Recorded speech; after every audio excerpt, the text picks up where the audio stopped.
If you're here for the Library Millage Town Hall meeting, you're in the right place. I want to welcome you all 19 of you so far. Hopefully we'll get a few more to join.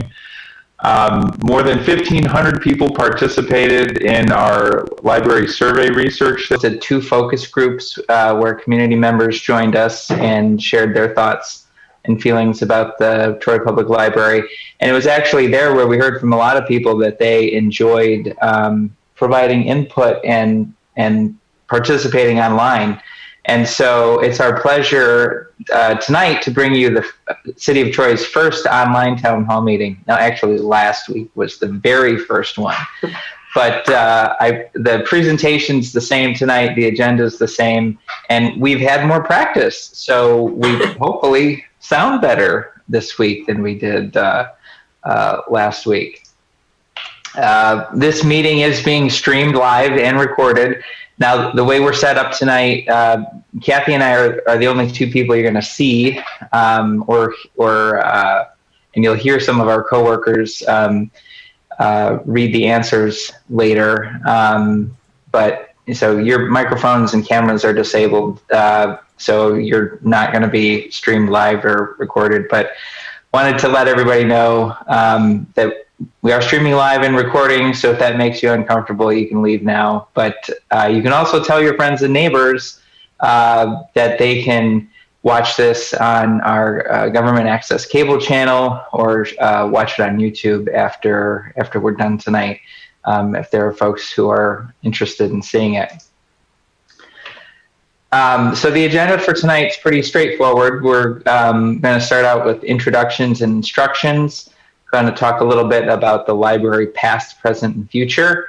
Then we'll talk about next steps, and we will take your questions and answer them at the end. So go ahead and hold your questions until the end. I promise we'll have plenty of time to get to them. And actually, last week we had more time than we had questions. So tonight, I'm Bob Bruner. I am the Assistant City Manager in Troy and have been since June of last year. I see my email and telephone number here on the screen in case you want to get in touch with me. We'll also give you, let you know where to go to ask questions. If you have more detailed questions that we're not able to answer tonight, or maybe you just want to ask individually rather than asking us tonight, we're going to tell you how to do that. And so I'll let my partner, Kathy Russ, introduce herself. Hi, everybody. So I'm Kathy Russ. I'm your library director. I've been the library director since June of 2007. So I was here for the 2010-2011 Millage. I was here for the 2015 renewal. And of course, I'm here now. I grew up in Troy. I went to Troy schools. And my first job in a public library was at the Troy Public Library. So it is very close to my heart, personally and professionally. So look forward to answering your questions. So tonight we're going to meet for 90 minutes. We're going to start with the presentation and then devote as much time as possible to answering your questions. I'm guessing it's going to be less than 30 minutes for the presentation and then up to an hour for Q&A. So please hold those to the end, and we'll get to them as soon as we get through this. First, some Zoom instructions. You can adjust your view at the top of most screens. You'll see a menu called View Options. Depending on what kind of device you're on, it may look different. I think this screenshot is from Windows computer. So if you're not familiar with Zoom, you're not a Zoom pro at this point, go ahead and adjust your view if you wish. Hopefully you'll be able to see me and Kathy and see the presentation that we're sharing with you. And like I said, cameras, microphones, and chat are disabled tonight, so we're going to ask you to use that Q&A feature, and it's probably at the bottom of your screen, depending on what kind of computer you're using. So you should see an example here on the screen with the little QA circled with the orange circle. So if you find that somewhere on your computer, you'll be in good shape to ask questions when we get to the end. Once you click on that QA, then a little dialog box like this one is going to pop up, and then you can type in your question and click send. This is what it looks like on a Mac, I believe. It may look a little different on your device. So, ready? Here we go. Talk about the library past. Before the Great Recession, the library was funded through the city's operating millage. And it was 10 years ago, in 2011, that voters first approved a 0.7 mils dedicated library millage. And that millage was renewed again in 2015. Now, that millage was initially only ever intended to fund the library at Great Recession levels. The library was only open 6 days a week at that time, and so that's why we've had 6 days service since then. But that current library millage expires June 30th next year. So if you're a Troy taxpayer and you paid your tax bill this summer, that's the last time you're ever going to pay that library millage, unless a new millage is approved before next year. So currently, let's call it the old library millage because you paid it for the last time. It didn't fully fund operating or maintaining the library. In this fiscal year, the library is budgeted to spend $400,000 more than it generates in revenue, and almost all that revenue comes from the dedicated library millage. So even just maintaining 6 day service is not sustainable on that old library millage. And so the library's fund balance, which is like its savings account, or some people might call it the rainy day fund, is going to be reduced down to less than $28,000 at the end of this fiscal year. In terms of maintenance, the city's capital projects fund paid for renovations, including a roof replacement in the last fiscal year. So that was $1.2 million worth of renovations and maintenance that the library fund couldn't pay for. And then there's another $228,000 of maintenance that was deferred in this current fiscal year that started on July 1st due to lack of funds. So let's talk about the new library millage proposal. It's 1.1 mils for 10 years. And first we're going to talk about what approval would mean for the Troy Public Library.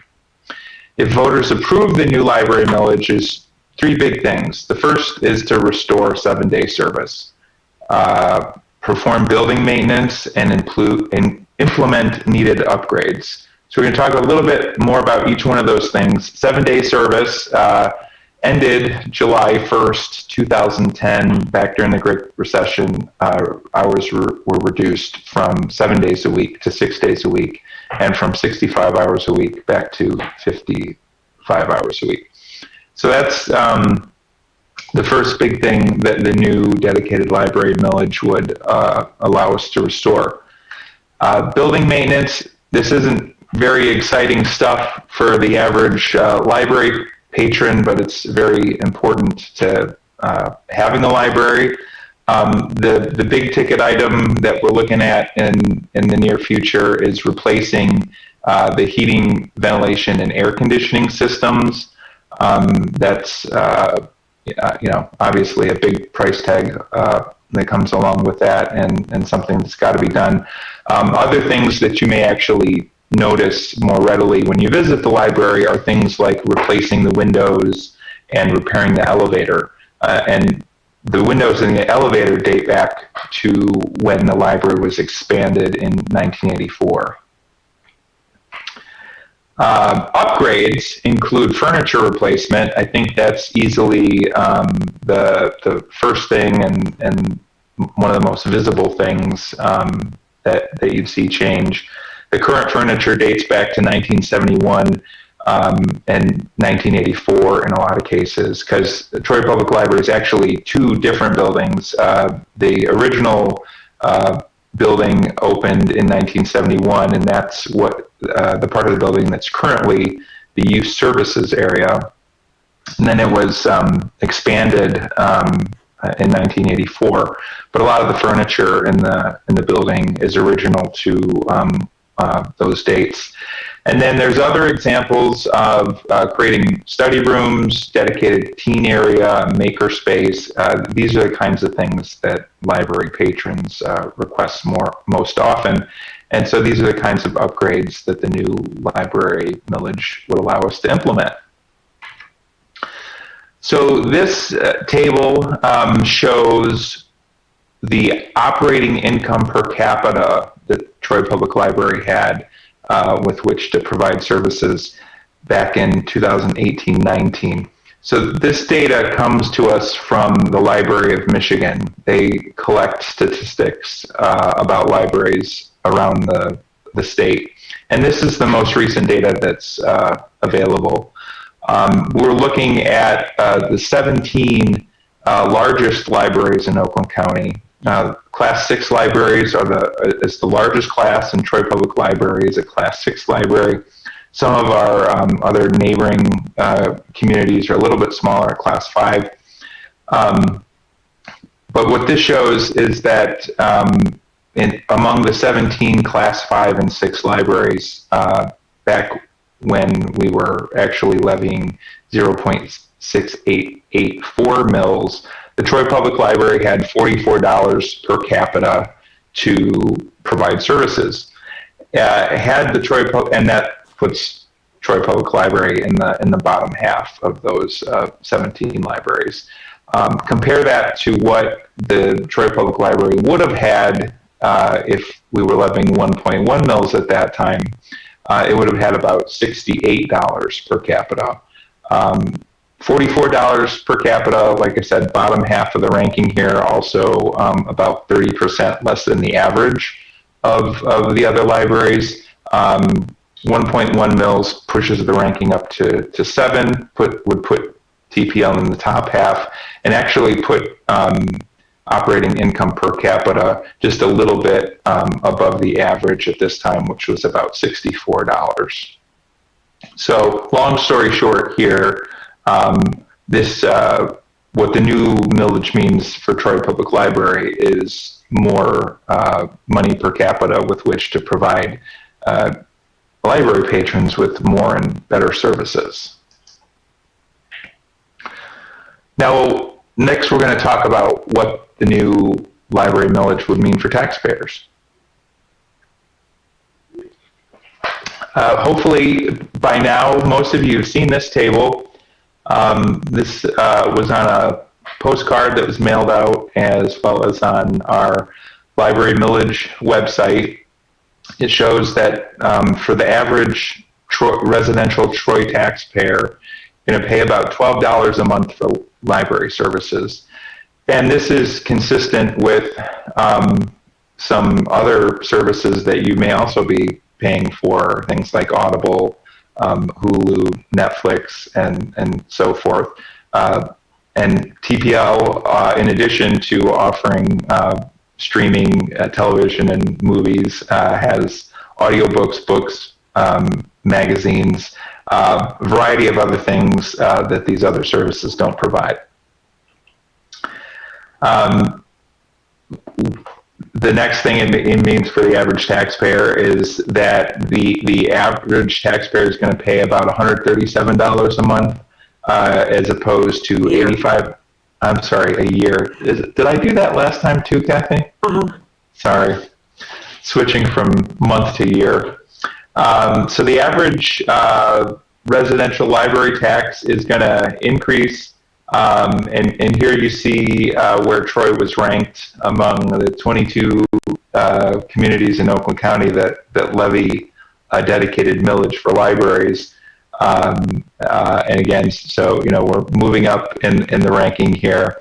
But because of some changes in the city's tax rate, the tax bill isn't actually going to go up by that same amount.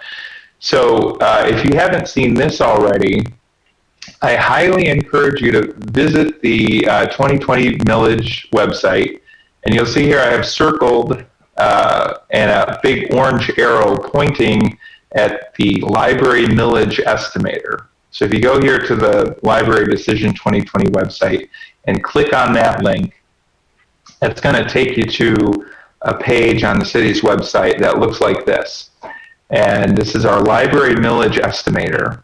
And all you have to do is enter the address of your home in here, or any other property in the city of Troy for that matter, if you want to see the results, and click Estimate Taxes.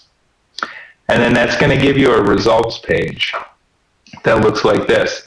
And here we have used 4816 Carroll as our example property. And Kathy, you want to tell the folks why we chose 4816 Carroll? Sure. Excuse me. This is my old house. This is the home that I grew up in. That was in my family for 40 years. That my parents lived in Troy, and so I just wanted to see what the taxes would be like if I still lived in that home. My parents still lived in that home.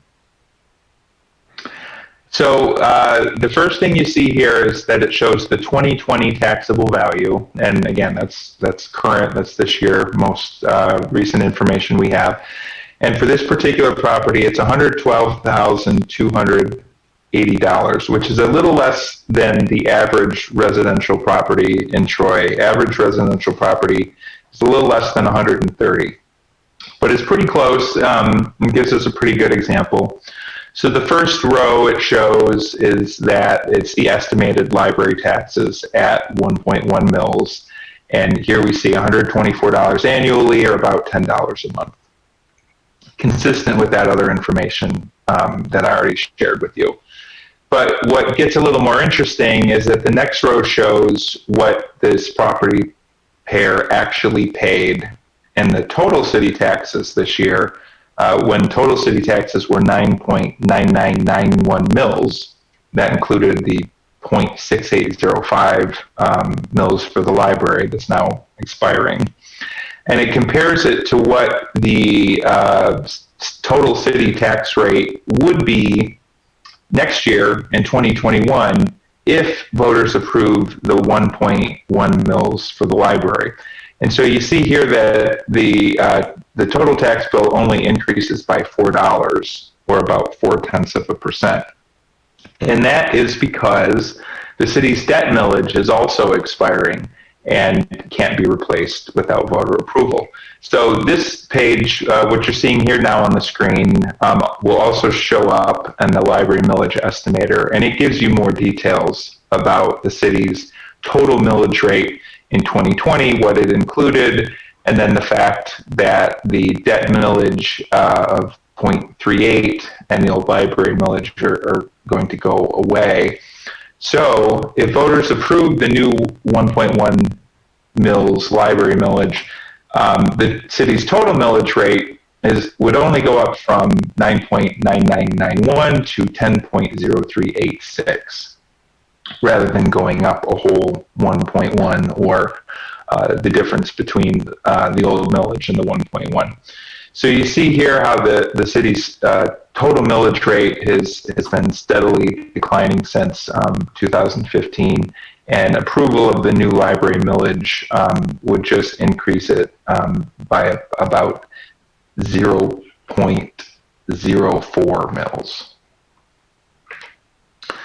So last but not least, let's talk about what disapproval would mean if voters do not approve the new library millage. Well, there is no library budget without a library millage. The library would likely have to close, because it's unlikely that the city could reduce general fund spending to replace the $3.5 million annually provided by the current library millage. And like I said earlier, that current library millage didn't even pay the full cost of keeping the library open 6 days a week. So unfortunately, and again, that's why the dedicated library millage was put in place in the first place. And as we saw in the slide earlier, there's a lot of communities in Oakland County that are levying dedicated library millages. That's just the new reality after the recession. But if voters did not approve the new library millage, then it would equate to about an $85 average tax decrease. But there's also the potential loss of property values due to lack of library services in the community. when people are making decisions about where to buy their homes and things like that, then certainly library services play some role in that decision-making process. So there could be some negative effects. So next steps after tonight, hopefully you'll have all your questions answered, and you'll have all the information that you need. But if not, you can visit the 2020 Millage website for more information. We've actually updated it quite a bit in the last week. So if you haven't visited already, or even if you have visited already, you might want to go ahead and check it out. And you can also find there our email address, librarydecision2020 at troypl.org. If you send an email to that address, the copies will be sent to me and Kathy and some other members of our team, and we'll get answers back to your questions as soon as possible. So once you've done your homework and you've decided how to vote, you can vote absentee now. Voting has begun. The first ballots were cast last week, absentee ballots. Absentee ballots were available in person last week, and if you requested one in the mail, I believe those are going out this week. And if you want to vote in person, you can still do that too. On November 3rd, all 31 precincts in the city of Troy will be open, and the city clerk's office is working very hard to make sure that in-person voting is safe for everyone this year. We had a big state primary election back in August, and I think that was good practice for this general election in November. So that is still an option available if you want to vote in person the old-fashioned way on November 3rd. So with that, we're ready to try to answer your questions. So I'm going to turn it over to our moderators to serve up those questions for me and Kathy. Okay, our first question comes from anonymous attendee. For the 3 studied millage options, why was the most expensive one chosen, given they were all about equally supported in the study, excluding the non-sample data, which could have been biased? Yeah, it's a good question, and you probably have to talk to individual council members about why they voted the way they did. But I think ultimately, when you look at the difference between 9/10 of a mil and 1.1 mil to the average taxpayer, it's really not a very big difference in terms of what folks will pay, but it was a very big difference in terms of what you will get in terms of library services. And I don't have the data at my fingertips right now, but what we, and if you, anonymous, if you want to drop us an email, I can send you the info, or you can go on the website and look at the presentations that were made at some of the city council meetings. And there you'll see comparisons of each one of the options. And the big difference was the amount of funding for upgrades. If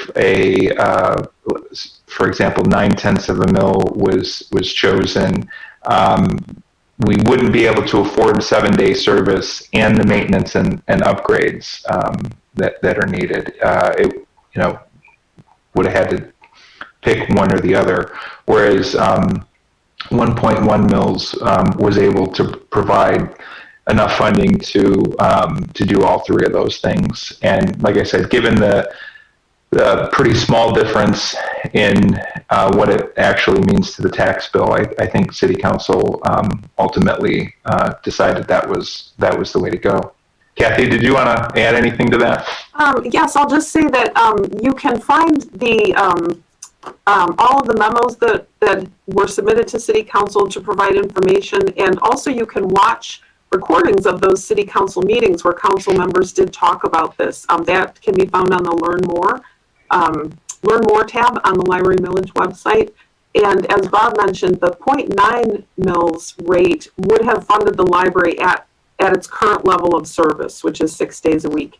And one of the things that came out in the survey, in the focus groups, and certainly that I've been hearing for the last 10 years, is people really want 7-day service. And that has been resounding throughout the last 10 years. Even at the time of the last millage, which renewed the 0.7 mils, it was, it was confusing to people that the millage was renewed and why wasn't the 7th day reinstated? Well, it didn't cover that cost.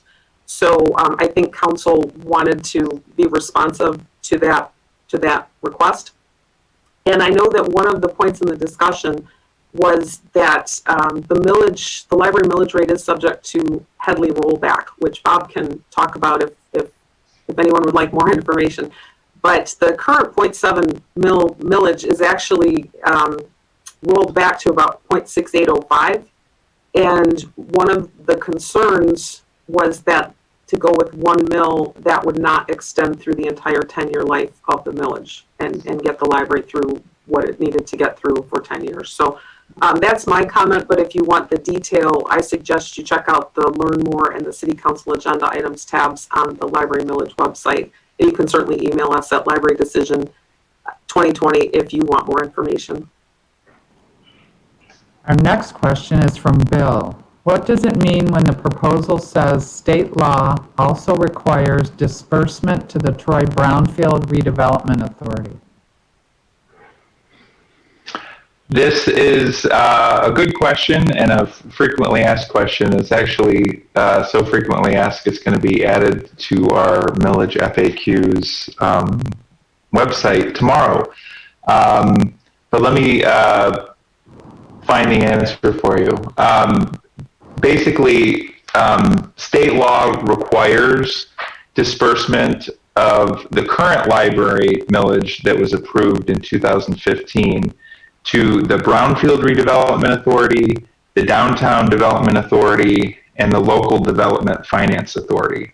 And so those are all small taxing jurisdictions within the city of Troy. And at that time in 2014, state law required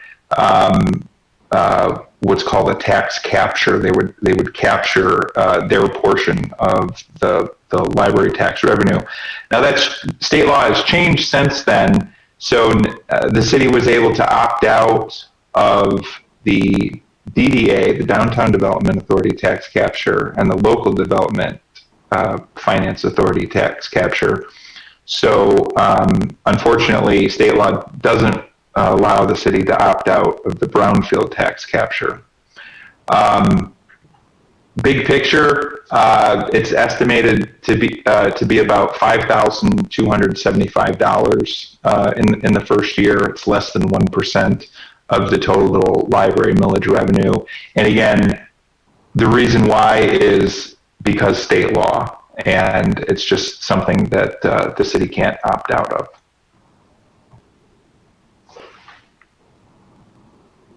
Next question is from Linda. What is a makerspace? Oh, that's a great question. Okay, so a makerspace has been a trend in libraries for, I want to say, a couple of years now.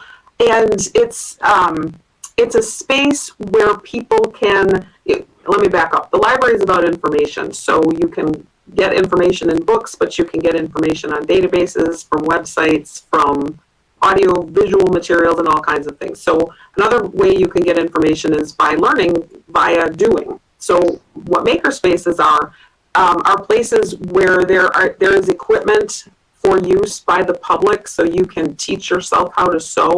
So maybe we'd have a sewing machine.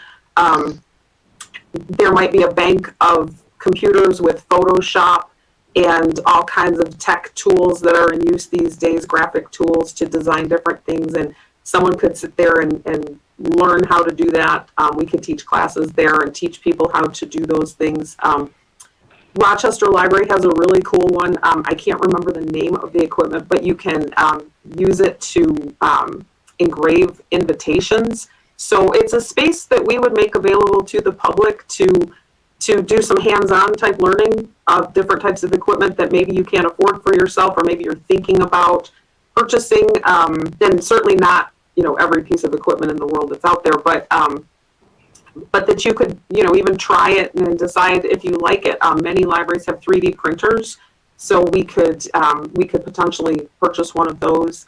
It's the kind of thing where the technology changes, so we would be looking into what would make the most sense to put in that space for right now. But that's been frequently requested by many people, and especially the teens. The teens, it's of interest to them to learn those life skills. So that's what a makerspace is. If you want to check out a cool one, you can go on Rochester Hills Public Library's website, and they have a really cool one. Our next question is also from Linda. Why does the ballot say the current millage is 0.7 mils and your presentation is lower than that? That is a good question, and I'm just trying to pull up the numbers. I just had it on my screen to share with you, so give me just a second to get back to it. Okay. Oop. No, I'm going to stop sharing the presentation and share the budget for a moment. Okay. So if this is working, what we're looking at is a page from the budget that was adopted earlier this year. Millage rates for Troy residents and businesses. And what this shows is the millages that were actually levied for the library dating back to 2015, 2016. So when voters went to the polls and voted to approve the library millage, what they did then and what voters will be doing now is approving a maximum millage rate. So the 0.7 mils was the maximum millage rate, and that was the actual millage rate for the first 5 years.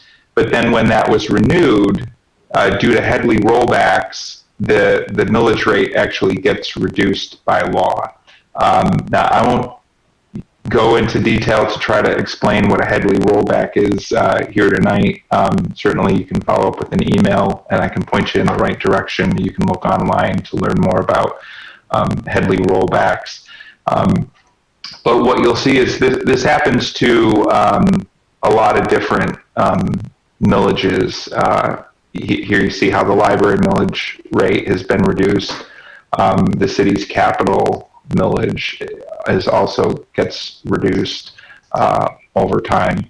And so that's why during the presentation, I may have referred to the fact that voters approved the old millage rate 0.7, but what was actually levied in these years that we're seeing here was different from what voters approved. And Kathy touched on this a minute ago. We fully expect that even if voters approve 1.1 mil, the City Council does not have to levy the full 1.1 mil. The City Council can decide to levy less than that.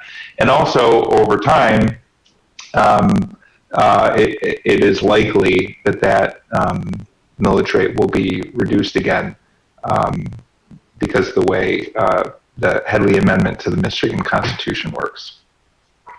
I hope that was helpful. If not, send us an email and we can get you more information on that. Next question is from Susan. I've seen a lot of new homes in Troy. Isn't that just a windfall in property tax that could have paid for library services? That's a good question. New development is a drop in the bucket. Troy is 34 square miles. And certainly the new development helps. When the new development is in the Big Beaver corridor, that's our downtown development authority district, and so that new revenue for developments there may not go directly to the city's general fund. But in terms of new homes and that sort of thing, it's just in comparison to the city's total tax base, it's not enough to increase funding to pay for the kind of library services that we're talking about tonight. And Bob, this is something that I learned throughout my time in local government, but I was surprised to learn that the money from any new business that comes in or even new developments, that doesn't trickle down to the city immediately, that it takes a couple of years. Can you talk a little bit about that just to inform the person who asked this question? Yeah, basically, the property tax bill that you pay in like July of this year is based on what the value of the property was last year. So, a new home that's being paid or built today, if it's finished in this calendar year, then they'll pay a full property tax bill next year. But property tax valuation is done retrospectively. So yeah, even when things are good and new things are being built, it does take a while for that revenue to flow into the city. But even when it does flow into the city, like I said, it's relatively small drop in a much larger bucket. We have a question from Excel and Ed. With attendance in these town halls so low, why aren't you doing more direct mailings to answer the concerns of those unsure or opposed because they don't fully realize how minimal the actual increase in tax bills would be? Suggesting to send out some charts or things like that. Yeah, well, since this is the first time we've done a town hall like this, I certainly don't know what to expect in terms of attendance. When you think about the total population of Troy and the total number of registered voters, it certainly seems low.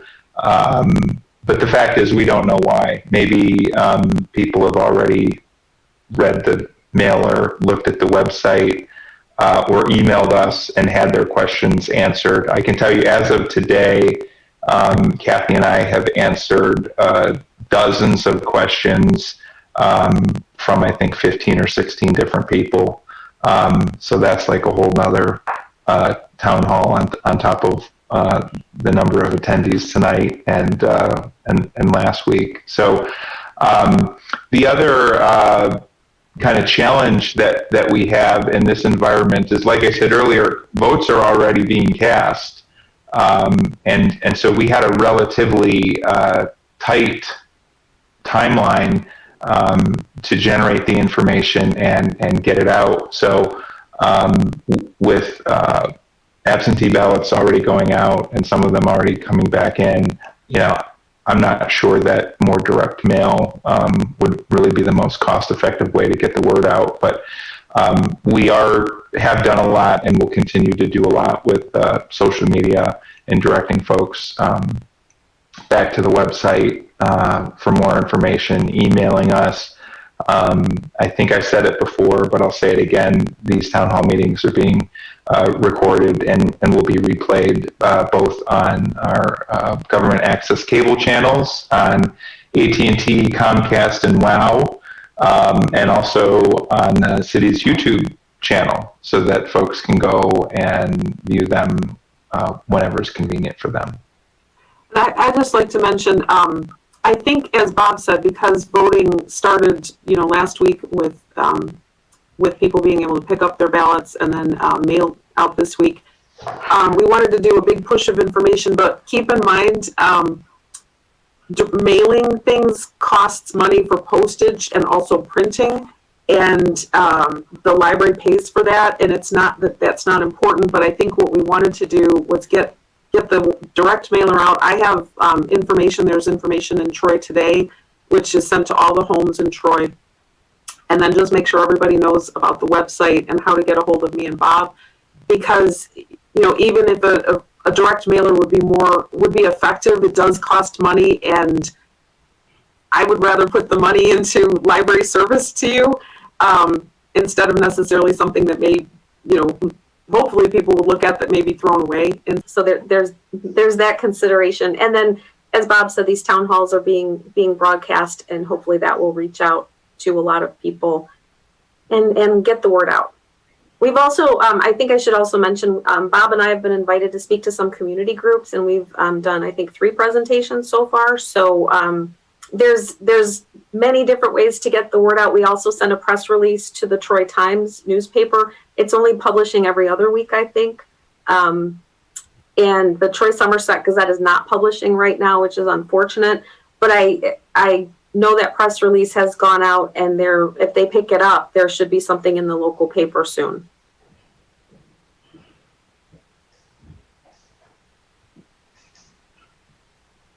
Our next question is from Susan. If the millage doesn't pass in November, couldn't the city just keep paying for the library anyway? It is mathematically possible, but highly unlikely. And I touched on this briefly during the presentation. The current library millage generates about $3.5 million a year for the library. If that revenue went away, then the city would have to cut $3.5 million out of general fund spending to replace it. And the biggest expense in the general fund is for public safety, police and fire. There's recreation, general government operations, and some of the things like that. But although the Great Recession is over, the city will never fully recover from the financial losses of the Great Recession. It's taken now 12 years, and the city's property tax revenue just now returned to pre-recession levels, but that's not adjusting for inflation. And so, I showed the table with the other Oakland County communities that have dedicated library millages. And, this really is the new norm. It's the rule and not the exception anymore. The only 2 libraries in our area in Southeast Michigan that do not have dedicated library millages that are of Troy's size population are Sterling Heights and Shelby Township. Just there's your library millage trivia for the day. Yeah, and the total tax rate in Sterling Heights is quite a bit higher than Troy. So although they don't have a dedicated library millage, the total city tax rate is greater than Troy's. Kathy, since you've mentioned the road show, I want to go ahead and share that with folks to point that out. That in addition to these town hall meetings, Kathy and I have spoken to community groups. I think most recently was Troy Rotary this week as an example. So we have a copy of what we call the Millage Roadshow here on the Library Decision 2020 site. You click here for Roadshow. You can download the Roadshow. It's basically an abbreviated version of what you're seeing here tonight. So there's nothing new or different in that presentation that you haven't seen. But what's important is that if you have a community group that you think would benefit from seeing this presentation and hearing from us, then we'll do everything we can to schedule that and make that happen. Just send us an email here at Library Decision 2020, and we'll get that scheduled and join you at a Zoom meeting like this one, Zoom or the platform of your choice. Doesn't have to be Zoom. And we can talk to you and present the information and ask questions there. Any other questions?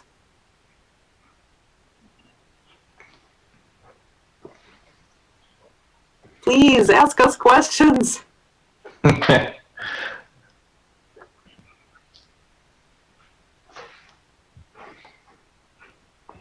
So we've gone through all the questions that have come through. So if you guys have more questions for us, throw them in that Q&A chat so we can answer them. One of the questions that came up last week that I think is worth mentioning, and I guess I'm sort of tap dancing until another question presents itself, but and this came up in 2010 and 2011 when the library's future was in question, that if the Troy Public Library closed, where could residents go in other communities for library service? And the answer is, it depends. There are some libraries that will not, under any circumstances, sell non-residents a card, and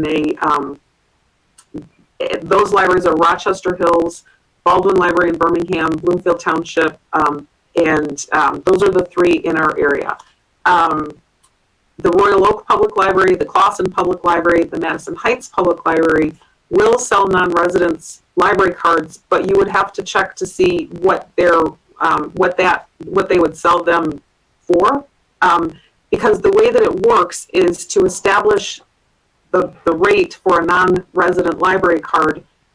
What a responsible library director does is check out to see what the highest rate paid for library service by the taxpayer with the most expensive home. So if in Clawson, there is someone in Clawson who is paying $250 for library service to the Clawson Public Library, Clawson would set their library card, their non-resident rate at $275 or $300 or whatever they determine it to be, as long as it's over $250.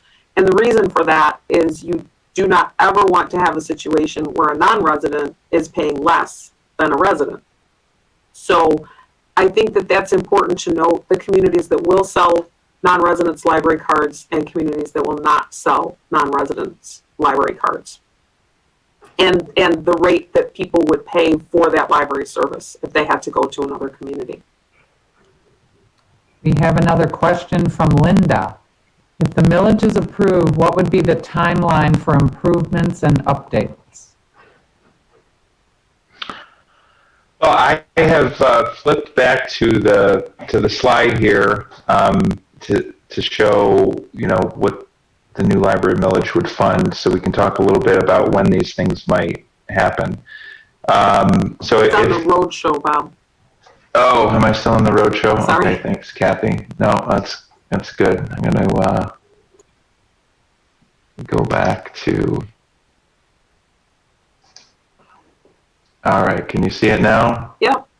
Okay, so if the millage is approved in November, then taxpayers will pay that new millage next summer, and that's revenue that goes into the budget for the fiscal year that starts July 1 of 2021. So millage passes in November. Taxes are collected starting in July 2021, and so that's when the money would really be there to fund these changes. Now, City Council hasn't committed to anything, but questions have been asked and some preliminary discussions. Well, let me say that the question has been asked, could we do something sooner than that? And the short answer is yes. City Council could decide to start making changes sooner than rather than waiting for July of next year. So restoring 7-day service is going to require hiring new staff. So Kathy, why don't you talk a little bit about the process of increasing staff to be able to do that? Sure. So and going on the question, assuming that the millage were to pass, we would have a good sense. Our budget process begins in January, and we usually submit the budget to city administration for review in February. And then, of course, it's approved by City Council in May. So looking at that, and we already have some solid ideas on what we would do in terms of staffing. We would add a couple more full-time positions so we could do more to go out into the community. And I would also have those people be supervisors. Right now, about 89% of the library staff is part-time. And so I have supervisors who are supervising 15, 20, 25 people, which is a large number of people to supervise. So put full-time staff members in place to assist with that. And then we would have to add a couple part-time staff members. So we would do things out in the community, but we would, of course, also do things inside the library because we would want to, because the library would be open 7 days. So because we already have, kind of our wish list, that wouldn't take very long.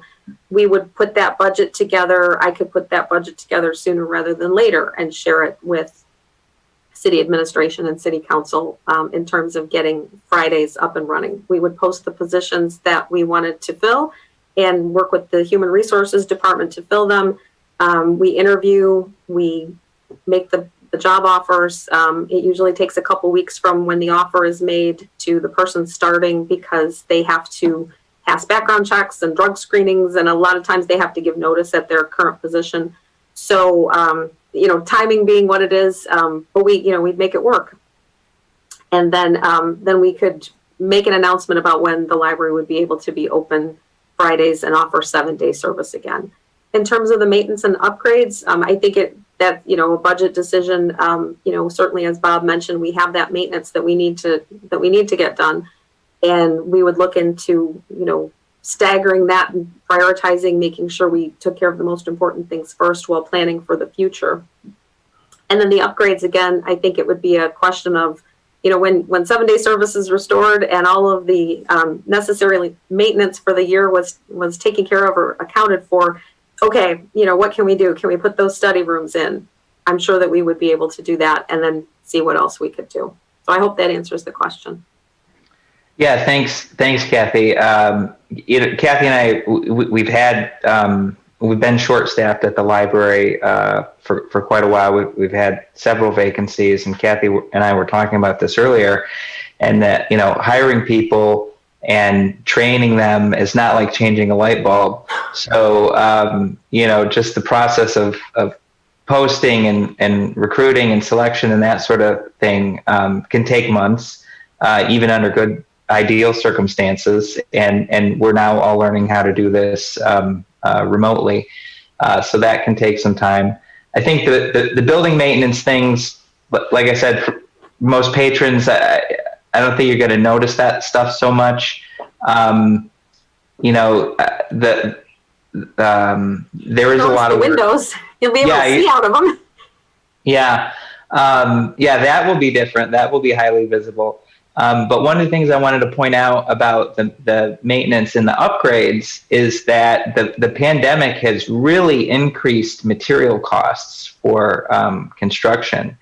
And a lot of contractors, the companies that do the work, are also very busy too. So it's going to be really interesting to see kind of the long-term effects and how that affects, both the cost of getting things done and also, how long it takes to get things done. Because, if you have contractors, basically, booked out, you're either going to pay a lot more to move to the front of the line and get your project done sooner, or you're going to have to wait. So I don't want to make any predictions about, specifically when you'd see those changes. But even, under good circumstances, it may take a while. I think the priority would be, at least based on the discussions with City Council, would be to get the library open Friday and staff, so we could do that sooner rather than later. Yeah, and that's a thing that we have a little more control over compared to some of the maintenance and upgrade sorts of things. We have a question from Susan. What would another millage rate have to go on a future ballot if this doesn't pass? And wouldn't that cost taxpayers even more for another election? So it is possible. Again, this is one of those things that's it's kind of hard to predict, and I can't tell you what the city council would or wouldn't do. So it is possible to have a special election. A special election in the city of Troy costs about $100,000. Troy's the largest city in Oakland County. We've got 31 precincts, so it's a fairly expensive endeavor to do that. And under Michigan law, there's only certain days out of the year that you can even have an election. And right now that is May, August, and November. So if you were paying attention before, you heard me say, this ballot question's on the November ballot. That tax is going to be levied and collected next July. So that means next August and November would be too late.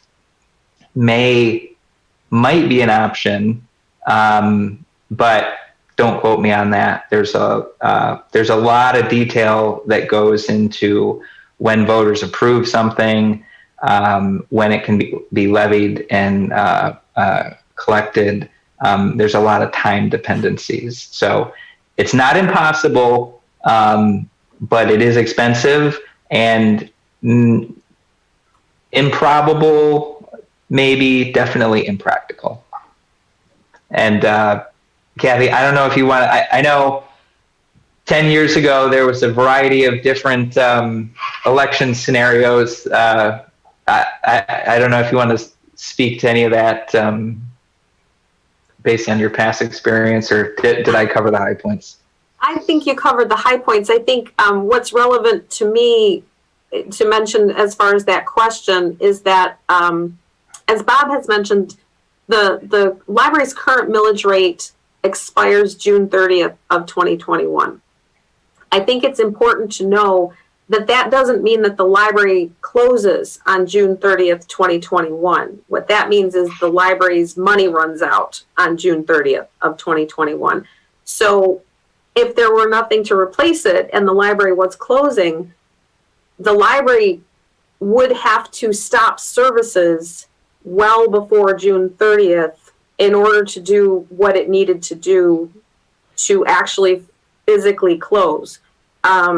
I went through that back in 2010 and 2011, actually 2011, because it looked like the library was going to close. And at that time, the funding was going to end June 30th of 2011, and the library's last day of service was going to be May 1st of 2011. So 2 solid months to put the collection in storage, try to recoup all the materials that are checked out currently.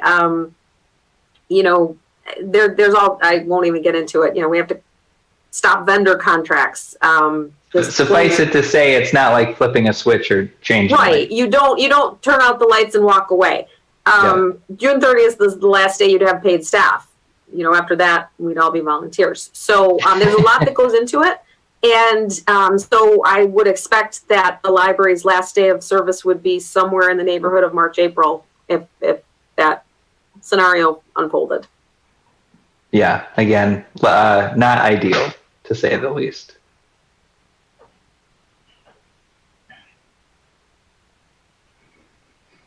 All right, what else should we share with the audience? Or we can let everybody go home early. I mean, I feel like I'm a teacher keeping students after class.